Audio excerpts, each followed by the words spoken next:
methodologies, and I'll give the books today on how to create your own sigils, draw your own sigils, and what sigils are basically antennas or signatures of these deities.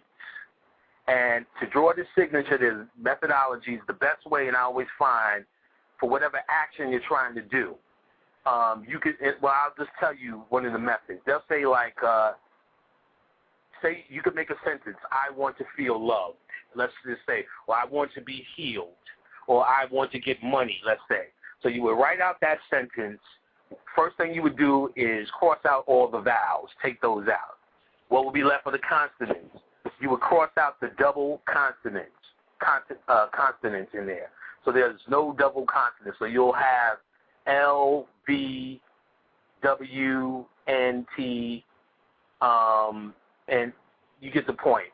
You would then take those letters that are left over and take them and use them as the tools to make an undescribable picture, if you will.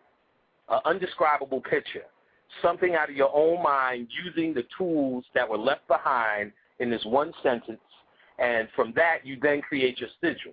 You focus on that sigil till it becomes imprinted on your mind, then you throw it away. You don't use it ever again.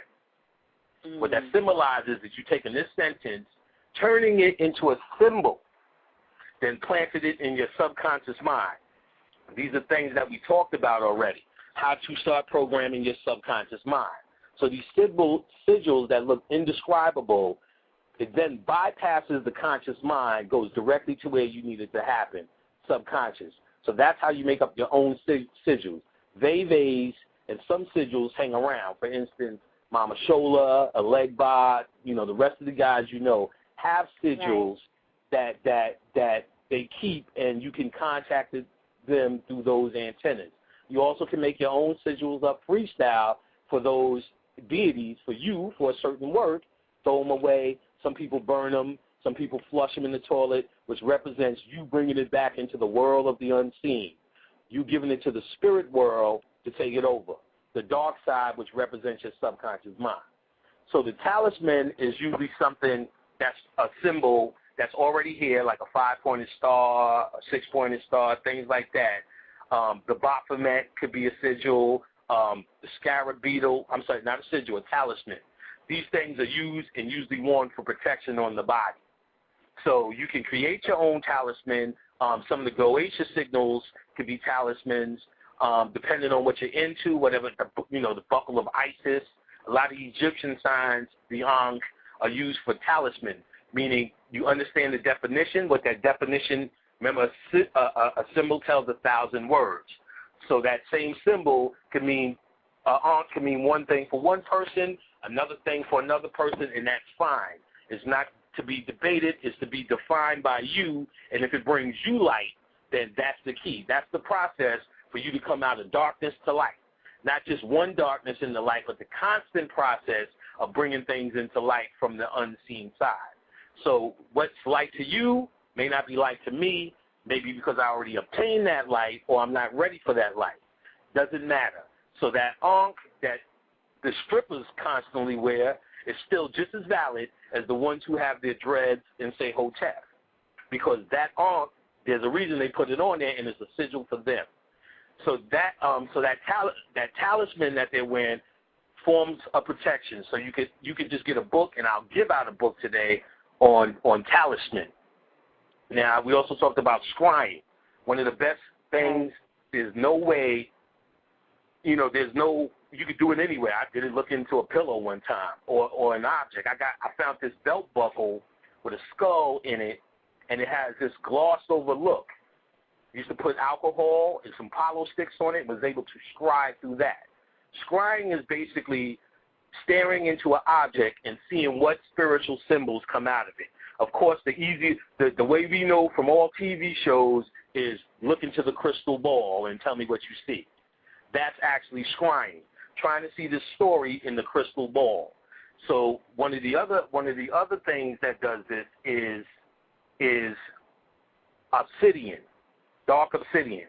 That's another way to scry. Nostradamus, who gave us all these prophecies. What he used to do is take a black bowl with water and scry in it. Just look in the water, and all those prophecies that Nostradamus had was all from scrying. Another dude that just dropped a black plate is a guy named Pope Runyon. Pope Runyon. I think he's not the OTO, it's like the OYO, just another one of these groups, out of the many that deal with occult themes. You can catch him on YouTube. He just did a whole thing about the angels and the Goetia, how they walk hand in hand, in other words, the dark and light. And he dropped that the inner world is the dark side, and the outer world is what we've been calling the light side, the angelic cosmic beings. And the path to get to that is through the dark side. You first must go within to realize what's without, and then realize it's the same thing, as above, so below. But the methodology is going into the dark side of yourself first, then bringing it out into the light side. So Pope Runyon deals with that. You can find his information. I don't know if he has books. He's on YouTube. Email me for the correct spelling, and I'll give you a link. Somebody asked me about him earlier, but he's very good at that. The inner world is the dark side. Your subconscious mind is the dark side. The dark side has nothing to do with good or evil. This came when you learned when your religious thing came into play. We already talked about so-called good or evil is only relative to the person. What's good to me may be evil to you. What's evil to you, the pool may be the most relaxing place, or the beach is the most relaxing place you can go to. But if I can't swim, this is terror for me. I need to stay away from the pool. So it's relative to the person. What's good to you may be evil to me. So this is not a cosmic truth. Dark versus light, good versus evil. That's all religious folly. The dark side just means what's unknown. The light side is what means known. And they still are multi-layered in this concept. It's still just polarity. You get what I'm saying? In alchemy, gray becomes the alchemical transformation because it's the mix of the dark and the light. Or the silver of Mercury, the Mercury Tahuti is Mercury, which represents alchemy, which represents the mixing of dark and the light. So there's multi-layered ways to look at these things, and that's why you have to study it all and not become restricted to one form of study. You become restricted to one form of study, you have one perspective, and you only find yourself searching for things that you know or things to confirm what it is you know. You have to approach this like you don't know and everything you want to know. Now, one of the guys I learned that from is Bobby Hemmick. As much as we can say he's been doing this as a master for years, I still get to say it's like the way he approaches the knowledge, like he's trying to find out something new every day. If nothing else, this is a mentality that he's given me that has paid off deliciously. You have to act like you do not know, no matter what it is you think you know when you're approaching this. Don't even see yourself as the master. Be able to sit in the shoes of the master and the student. Always be hungry. Always be hungry, and always have a thirst to know something that you didn't know. And it should hurt. Learning hurts. Learning hurts. If you feel that's what they do in church. The preacher tells you what you know, and you go, all right, that's right. Tell it. Tell the truth, because he's not teaching you. He's saying what you like to hear. So you want to be in a place where, like, I don't know. You should have 3 and 4 books on the subject to cross-reference and Google, because it should hurt, because you are actually killing part of yourself when you do this. Now, pendulums, that's basically crystal work, and you can find any book on how to swing a pendulum. The pendulum you're supposed to make yours and your own. So you have a pendulum the same way you're supposed to give life, and you're supposed to do this with all your crystals and rocks. Take them to bed with you, rub them on your genitals. Do whatever you need to do to get familiar with that rock, so that rock, you can line up with that frequency. All the rocks or all the crystals are nothing but aspects of your own power. So when you get this crystal or this rock, and they do everything from healing to alter your mood, to balance your chakras, slow a certain chakra down, or speed another chakra up, combinations start doing anything. Like I said, you could get any book on these. You make these your own. You make it personal to you. And the pendulum is one of the things you want to make personal to you. It gives you yes and no answers. So you can ask it a yes and no answer, and it will swing a certain way. It's a little technique. Just read a book, and if you ever need a quick answer, should I eat this apple? Right. You know what I mean? You can swing the pendulum over and find out. Should I go outside to this event today?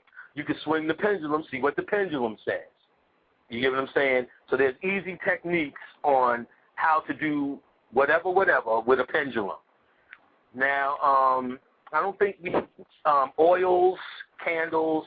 I said this on Rich's show, but I'll briefly reiterate. Your mind has different. It operates at different levels of brain waves, and these brain waves come from different areas of your mind. Alpha, beta, theta, delta, gamma. Now, in Cyclomancy, the book I keep telling you about, which I know is hard to get, I told you I think I'm going to press them up and sell them because it's probably one of the best books you can get on methodologies in harnessing your psychic power. It tells you about these 5 different, 2 of them for psychic powers, gamma being the hardest, I believe. That's when you sleep, in your most deepest psychic power. That's why it's key to have lucid dreams, because when you're in your most deepest psychic state, sleep, to be conscious and aware within the lucid dream state is how you bring back usable information that can change your life, perhaps change the life of others, information you need as a scientist and a seeker of light. Now, your everyday walking around state is beta state. That's how you know. That's how you're listening to this. That's how you're listening to this this broadcast. You're in beta state, full aware. The second state, which is your subconscious mind state, is called alpha waves. I believe it said you radiate at 8 to 15 cycles. Now, alpha waves is anyone who seeks to program you, or if you seek to program yourself. Alpha brainwave state is what they're looking for. There's a code name for this on TV called prime time. And prime time is when they know you're just eating your dinner and you sat back in your easy chair. You settle, as you relax, you slip into alpha state, where your brain waves are now going slow. This is ideal for programming you with commercials, i.e. prime time, or scaring you to death with the news. Now, anyone who's the magician knows they need to get to their subconscious mind, as we discussed. And getting from your subconscious mind, what you need to do is get into that alpha state, or put yourself in the alpha state. In the book Cyclomancy, it tells you quite clearly one of the most effective ways to get into alpha state is through a flickering flame. Now, this says a lot. This one statement says a lot. This tells us we knew what we were doing when we were lighting candles. The flickering of that flame based upon the intention you are lighting the candle for, health, whatever deity, whatever reason you want to happen or want not to happen, you understand that you need to program your subconscious mind with this reality for the magic to take place, for this to start shaping your reality. The flickering flame of a candle is the method in which we program the subconscious mind to then bring forth the reality we need through the goddamn candle magic, if someone needed more science than the fact that it's been working. So this is very important. That's one of the things in Cyclomancy, and one of the things about candle magic, if you need a more logical reason why this works. And on the other hand, we also talked about there's a flickering light in movies. So movies, when you're in a dark room, sound is all around you, you come there to be hypnotized by a flickering light. So they've been the most effective in these movies, hypnotizing you with our own mythology, just either reversing it or putting themselves in the place of the hero, the goddess, the Osiris, the Set, and whatnot. So they have been hypnotizing you there. The key is to hypnotize yourself back by having a direct relationship with your subconscious mind. And after the few short announcements, we'll start getting down to the books. I believe we covered it all.